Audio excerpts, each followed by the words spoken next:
Hello everybody, Deanna here, and thanks so much for being here.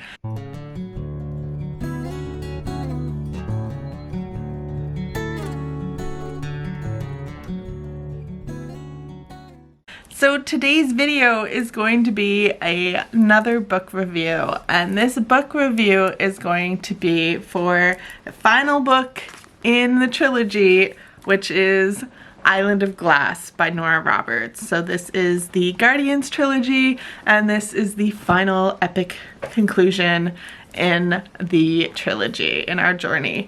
So I'm gonna go ahead and read out a synopsis, but before I do that, I just want to say, spoiler warning, this is the final book in a 3-book trilogy. So there are possibly going to be some spoilers from previous books because we have already gone through 2 books prior to get us to this one. So if you want to read this series and you haven't and you don't want to be spoiled, please click off, check out the books, maybe check out 1 and 2 and then come back. Or if you don't mind being spoiled, that's okay, and you are more than welcome to stay here. And if you just want to kind of hear my thoughts on this book, then welcome and go ahead and take a seat. So I want to go ahead and read out the synopsis first. As an immortal, Doyle McClurk has lived 3 centuries and learned to close himself off to any other humans.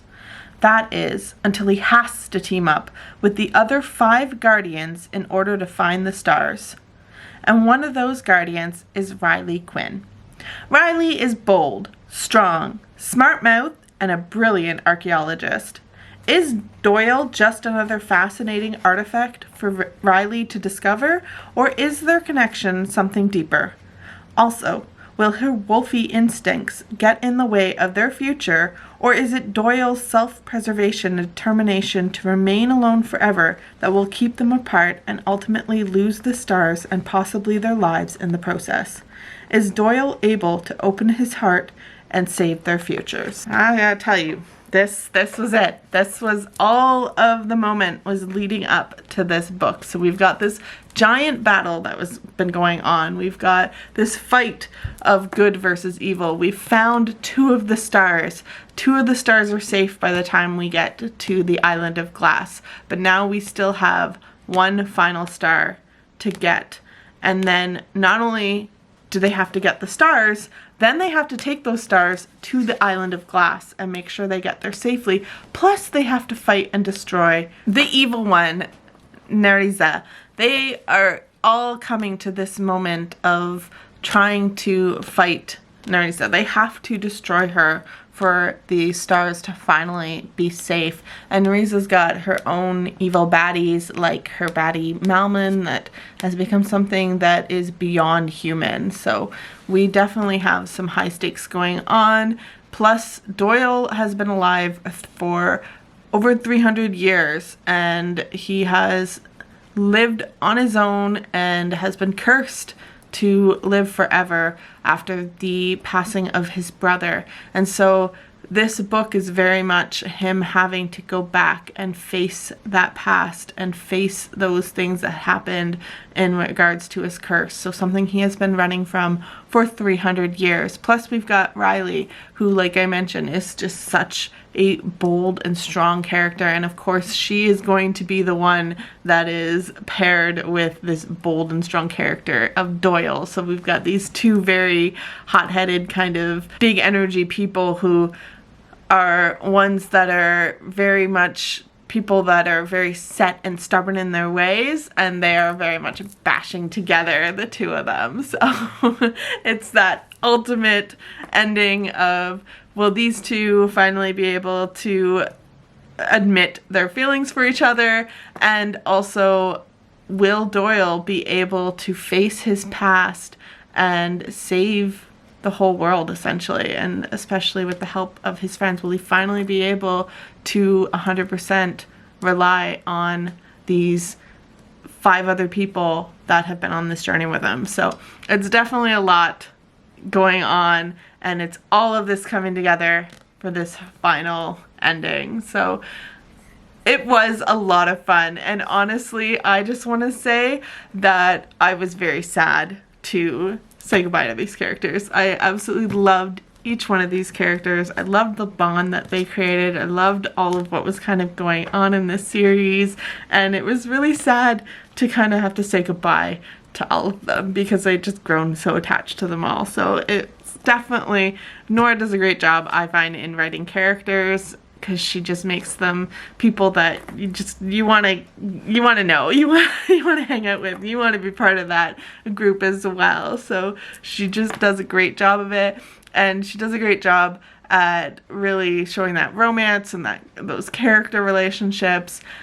Sometimes the only issues I have is sometimes these big epic battles that she has sometimes can fall a little short almost, or they're just so quick and over because you know that everything's going to turn out okay. So I was wondering how this was going to play out for the Island of Glass, because I know in some of her other series it's kind of been like this, well, the battle's just over. It's like we've been fighting so many of these battles, it's just like yet another battle. So there is a bit of that. Sometimes that was on the back of my mind on how this would work out, and it wasn't my favorite ending, but it was a really satisfying ending in so many ways. It was an ending that I really did enjoy, though again, I didn't want it to end, so that's probably some of why it wasn't like amazing, because I just didn't want it to end. I wanted to keep reading and being part of these people's lives and seeing these adventures that they're going on and all this wonderful epic like battles, and even just the exploration of themselves, each other, and like the world that they're in. So it was definitely one that, like I said, I just didn't want it to end. So that's probably why I had a little bit of reservations on some of my thoughts, or that's probably what's kind of making it where maybe it wasn't my favorite ending, but that's just because I didn't want it to end. So maybe that was part of it. But I just really, I loved it. I had a lot of fun reading it. I had such fun just seeing some of the outcomes and what was going on, and yeah, I don't want to get too spoily or give anything away.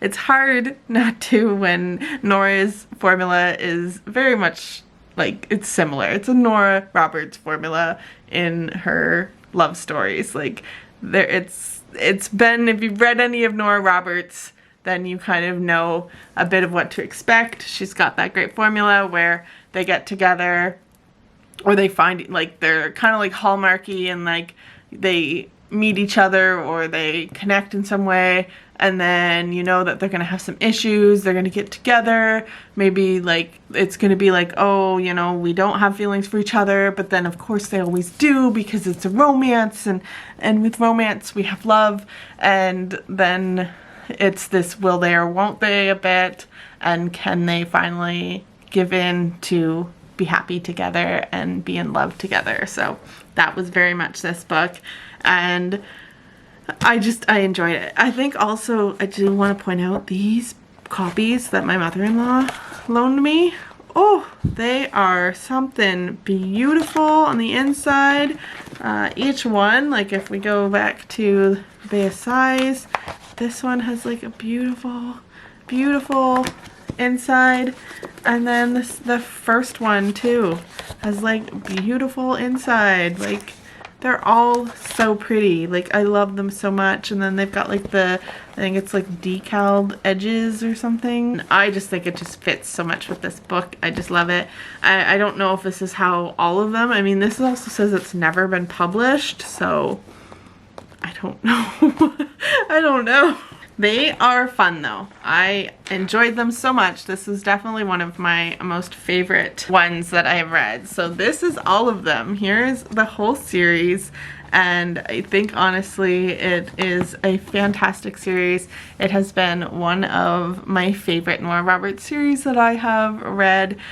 She has written quite a bit of them, and I think this is up there as one of my most favorite, and I love all the magical elements that were tied into it. I love like the fun that they had, the adventure they go on, and just all of it coming together and having a good time. So overall, it was just a really fun series and a very good trilogy, and I absolutely love it, and I'm almost sad to give it back to my mother-in-law because I love it so much. I might need to go and find these books so that I can have my own copies of them because I love the series so much and I love each of the characters, and again, it was really sad to say goodbye to them. It was just so much fun. And I did do a journal post for this one as well. So here is the journal post that I created for Riley and Doyle, and I very much had it like the wolf howling at the moon with the sword, and then I had like some kind of like icy like elements because they're dealing with the star that is based on ice. So it has that bit of that kind of what I hope kind of plays off as like almost ice. And then of course we've got the reach for the stars again, and then of course they're going to go to the island of glass, so that all plays in. Overall, 5 stars. Like, I absolutely loved it. I love this series so much. I had so much fun making all of these different ones. So if you didn't check out my other videos on these, go ahead and check them out. But this is it. This is the final countdown, the big epic ending of the trilogy, and it was a lot of fun, and I did enjoy it, and I loved seeing some of the heart, and like there were moments where it just had me like, oh my god, what's gonna happen? So she's great in her character development, in her story, her writing style. I love it all. Like, I am a big huge Nora Roberts fan, so my opinion might be a little biased because I'm such a big fan, but it was one of my favorites of her series. So that's gonna be it for me. So if you are able to check out the Island of Glass, I highly encourage you to check out this whole series. If you haven't already, definitely go and check them out. Hopefully I didn't spoil too much, so that if you even watch this and you haven't read them, maybe you can still go read them. I mean, again, if you're a bit of a Nora Roberts fan, I just encourage you to go check them out because it is very typical of Nora Roberts, but also with that fun kind of adventure fantasy that she can write sometimes that gets sprinkled in. And this is like just one of my favorites. I loved all of them. I loved that they each had like their own unique powers and they worked together and they formed this incredible bond as family, essentially, and it's wonderful. It's a great series. So that's gonna be it for me. I hope you enjoyed. If you did, give it a thumbs up. I appreciate it. If you've read this series, let me know in the comments below what your thoughts were on it. Did you enjoy it? Do you think it's one of Nora's better ones, or do you like maybe some of her other books better? Go ahead and let me know. I'd love to hear it. Other than that, I hope you have a wonderful rest of your day, night, evening, whatever time it is, wherever you are. Thank you so much for being here. Take care of yourselves, and you will see me and maybe some more book reviews in another video. Bye!